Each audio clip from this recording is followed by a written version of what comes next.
మొత్తానికి కూటమి ప్రభుత్వం అనుకున్నదే సాధించేసింది.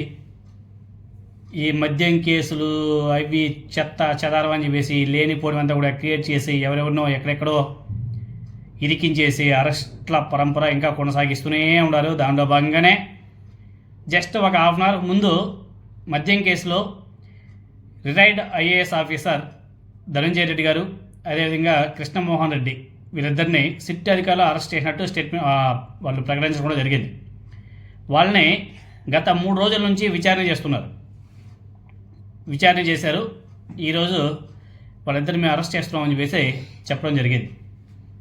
ఈ అరెస్టులన్నీ కూడా కక్షపూరితమైనవే. ఏమీ లేని చోట ఏదో ఉంది అని చెప్పేసి క్రియేట్ చేసి వీళ్ళ స్టేట్మెంట్లు వాళ్ళ స్టేట్మెంట్లు ఏమీ లేని చోట ఎందుకు ఇంత హడావుడి చేస్తున్నారో మనకైతే అర్థమే కావడం.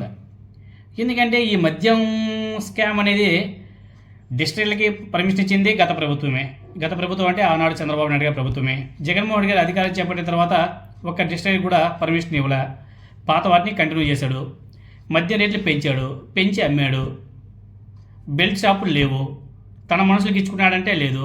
మరి ఏ బేస్ మీద ఈ కేసులు నడుస్తున్నాయో, ఏ బేస్ మీద వీళ్ళు మాటికి అరెస్టులు చేస్తున్నారో వ్యక్తుల్ని మనకైతే అర్థం కావడం.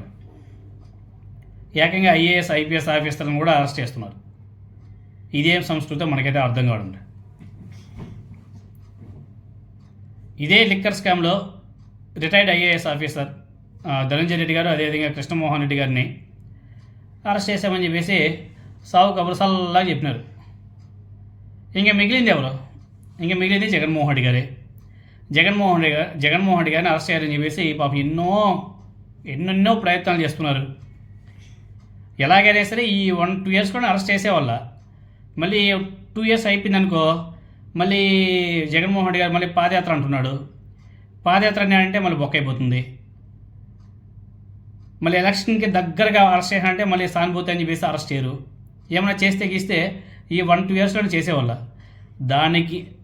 దాన్ని బేస్ చేసుకునే ఆ విధంగా అడుగులు కూడా ముందుకు వేస్తున్నట్టుగా కనిపిస్తుంది. మద్య విధానం మీద చంద్రబాబు నాయుడు గారి ప్రభుత్వం నమోదు చేసినటువంటి అక్రమ కేసులకి అనుకూలంగా అబద్ధపు వాంగ్మూలం ఇవ్వాలని చెప్పేసి రిటైర్డ్ ఐఏఎస్ ఆఫీసర్లని సిట్ అధికారులు తీవ్ర వేధింపులు కూడా గురి చేస్తున్నారంట. నిన్న ఒకరోజు ఆ ఐఏఎస్ ఆఫీసర్ని 13 గంటల పాటు విచారణ చేశారంటే ఈ 13 గంటల సేపు విచారణ చేసి ఏం రాబట్టారో మనకైతే అర్థం కావడం లేదు.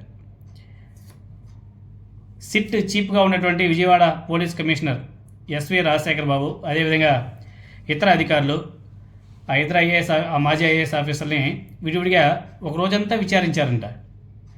మొదటి రోజు అడిగిన ప్రశ్నలే మళ్ళీ అడగడం. వైఎస్ఆర్ కాంగ్రెస్ పార్టీ ప్రభుత్వ హయాంలో మద్యం విధానంతో తమకు ఎలాంటి సంబంధం లేదని చెప్పేసి ఆ ఇద్దరు మాజీ ఐఏఎస్ ఆఫీసర్లు మాటికి అదే సమాధానం చెప్తున్నా, ఎందుకంటే వీళ్ళు ఒక స్క్రిప్ట్ రాసి ఉంటారు, దాని ప్రకారం సమాధానం చెప్పాలి. అలా చెప్పలేదు కాబట్టి 13 గంటల విచారణ అంట. ఇక్కడ ఒకటి తెలుసుకోవాల్సింది ఏమంటే సీఎంఓ కార్యదర్శి, అదేవిధంగా ఓఎస్డీలకు మద్యం విధానం రూపకల్పన అమలుతో ఎలాంటి సంబంధం ఉండదని చెప్పేసి వాళ్ళు చాలా స్పష్టంగా చెప్పారు. ఈ అంశం అనేది పూర్తిగా ఈ మద్యానికి సంబంధించింది పూర్తిగా ఎక్సైజ్ శాఖ, అదేవిధంగా బెవరేజెస్ కార్పొరేషన్కి సంబంధించినవి వాళ్ళు చూసుకుంటారు. అయినా సరే సిట్ అధికారులు మాత్రం పదే అవే ప్రశ్నలు వేస్తూ వాళ్ళిద్దరిని వేధించడం కూడా జరిగింది. ఉద్దేశపూర్వకంగా కాలయాపన చేస్తూ వారి మీద మానసిక ఒత్తిడికి గురి చేసేందుకు కూడా ప్రయత్నాలు చేశారంట. అందుకు వాళ్ళిద్దరూ సున్నితంగా తిరస్కరించడం జరిగింది. న్యాయస్థానం ఆదేశాల మేరకు మేము నడుచుకుంటామని చెప్పేసి వాళ్ళు చెప్పడం కూడా జరిగింది. అదేవిధంగా ఇక్కడ ఆ ఇద్దరే మాజీ ఐఏఎస్ ఆఫీసర్ల యొక్క మెయిల్ ఐడీలు, పాస్వర్డ్ కూడా అడిగారంట. దానికి వాళ్ళు మేము ఇవ్వమని చెప్పేసి చాలా స్పష్టంగా చెప్పారు.